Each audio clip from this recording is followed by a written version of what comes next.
Assalamualaikum warahmatullahi wabarakatuh.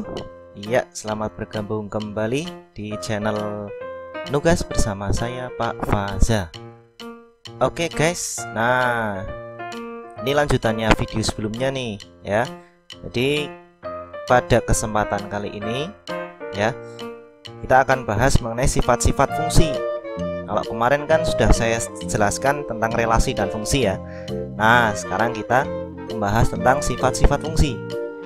Nah perhatikan ya, ini flashback saja ya, flashback materi kemarin ya, bahwa fungsi itu apa? Fungsi itu adalah sebuah relasi khusus yang memetakan atau memasangkan setiap anggota himpunan A ke tempat satu anggota himpunan B. Ya betul ya. Jadi semua anggota A ini tepat berpasangan dengan anggota B. Contohnya gini guys. Nah ya, misalkan A berpasangan dengan 1 ya, B berpasangan dengan 2, kemudian C berpasangan dengan 4, D berpasangan dengan 4 juga. Nah ini namanya fungsi ya, karena semua anggota himpunan A ya, baik A, B, C maupun D ini berpasangan dengan anggota B. Nah anggota B nya tidak harus berpasangan, yang penting anggota A nya itu berpasangan ya. Anggota A itu namanya apa? Domain ya. Kalau B itu anggotanya namanya kodomain. Nah yang berpasangan apa, himpunan B yang berpasangan ini anggota-anggotanya namanya himpunan daerah hasil atau range. Nah gampangnya gini ya, biar lebih paham, kalian lebih paham itu, tak misalkan ini adalah himpunan anak ya, ini himpunan ibu ya, himpunan ibu-ibu. Nah anak itu kan harus punya ibu ya enggak? Iya, masa anak lahir enggak dari rahim seorang ibu ya, kayak Kerasakti dong ya, lahir dari batu ya. Nah kalau anak itu kan lahir dari seorang ibu. Nah contohnya ini A, anggota himpunan A pertama A, ibunya siapa? Ibunya 1. B, ibunya siapa? 2. C dan D ini kakak adik ya, karena ibunya sama, yaitu 4. Nah bagaimana dengan yang 3 dan 5? Nah ya enggak masalah, kan seorang ibu kan bisa jadi belum punya anak nih. Nah berarti 3 dan 5 ini belum punya anak, nggak masalah. Yang penting anak-anaknya ini semuanya punya ibu gitu. Jadi hubungan antara ibu dan anak itu bisa kita misalkan dari konsep fungsi ya. Udah, kita ambil contoh hubungan anak dengan ibu gitu. Nah lanjut nih guys ya, materi yang akan kita bahas pada video kali ini adalah tentang sifat-sifat fungsi ya. Jadi sifat-sifat fungsi itu ada berapa ini? Ada 4 ya. Ada fungsi into, ada fungsi apa ini? Onto apa onto? Ya, onto ya, bukan onto. Onto itu unta ya. Onto atau surjektif. Nah, yang ketiga fungsi satu-satu atau fungsi injektif. Nah, dan yang keempat adalah fungsi korespondensi satu-satu. Oke. Capcus ke sifat yang pertama, yaitu fungsi into. Nah, fungsi into ini apa? Fungsi into. Nah, ini nih yang sering jadi masalah bagi anak-anak SMP maupun SMA nih. Kayak gini itu bacanya gimana sih sebenarnya? Nah, ini bacanya gini. Fungsi F ya, fungsi F memetakan anggota himpunan A ke anggota himpunan B.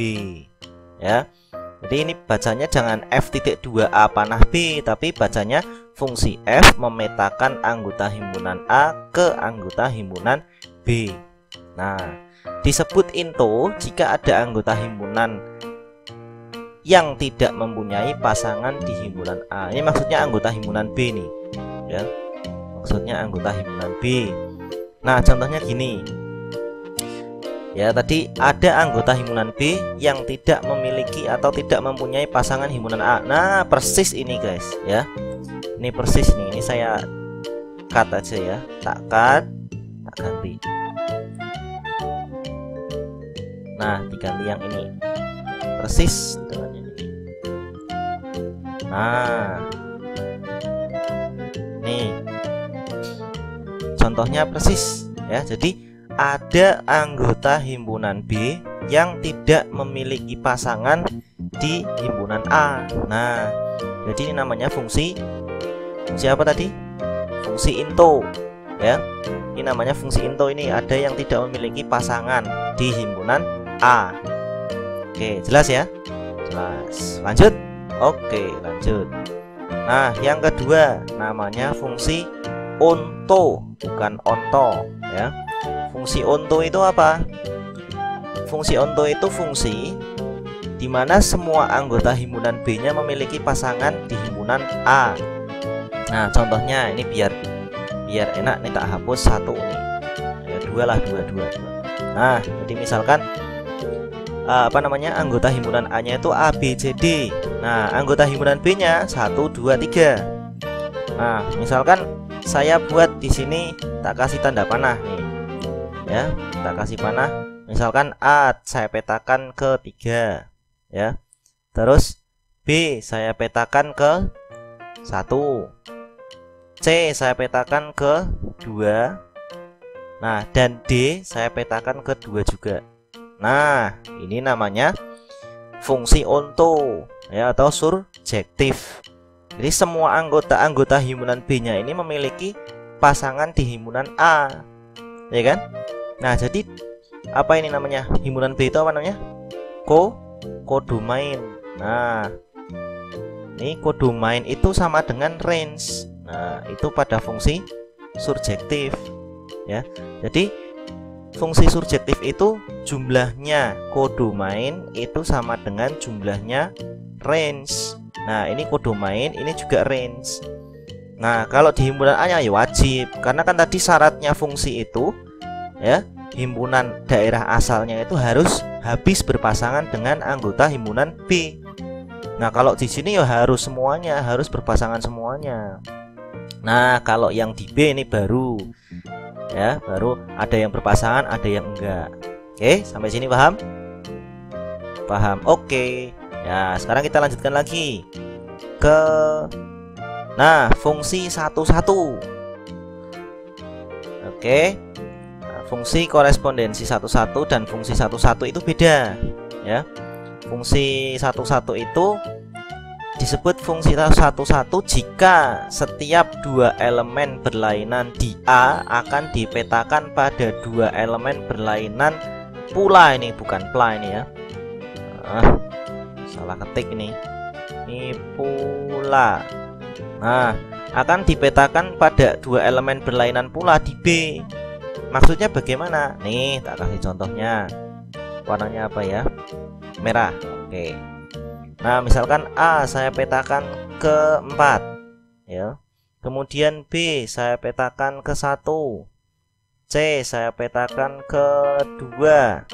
Kemudian D saya petakan ke 3. Nah, ini namanya fungsi injektif atau fungsi 1-1 ya. Jadi semua anggota A itu habis berpasangan, oke, karena itu syarat fungsi. Nah, cuma di anggota himpunan B-nya itu semuanya berpasangan 1-1. Jadi setiap dua elemen berlainan ya, yang dari A ini akan dipetakan berlainan juga di B. Nah, contoh A dengan 4, B dengan 1 kan beda-beda semua nih. Nah, di sini ada satu anggota himpunan B yang tidak berpasangan. Nah, nggak apa-apa ya. Nah, kok nggak berpasangan? Ya, karena gini, kalau semuanya berpasangan dan berlainan semua itu masuk ke ranahnya ini, guys ya. Jadi fungsi korespondensi 1-1 itu nanti kalau yang limanya ini berpasangan, nanti masuknya ke korespondensi 1-1. Nah, sekarang nih lihat nih. Fungsi korespondensi 1-1 itu apa?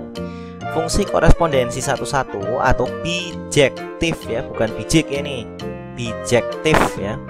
Disebut fungsi bijektif apabila fungsi tersebut bersifat surjektif dan injektif ya. Dari bijektif itu dapat diartikan bi dan jektif ya.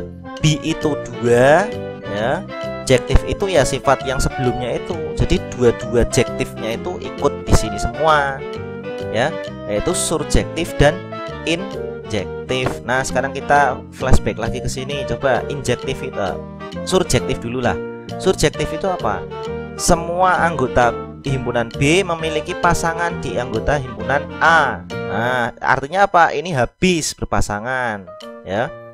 Nah, kemudian yang injektif itu gimana? Yang injektif itu masing-masing ini pasangannya sendiri-sendiri, masing-masing itu punya pasangan yang berlainan ya. A, B, C, D pasangannya juga berlainan semua.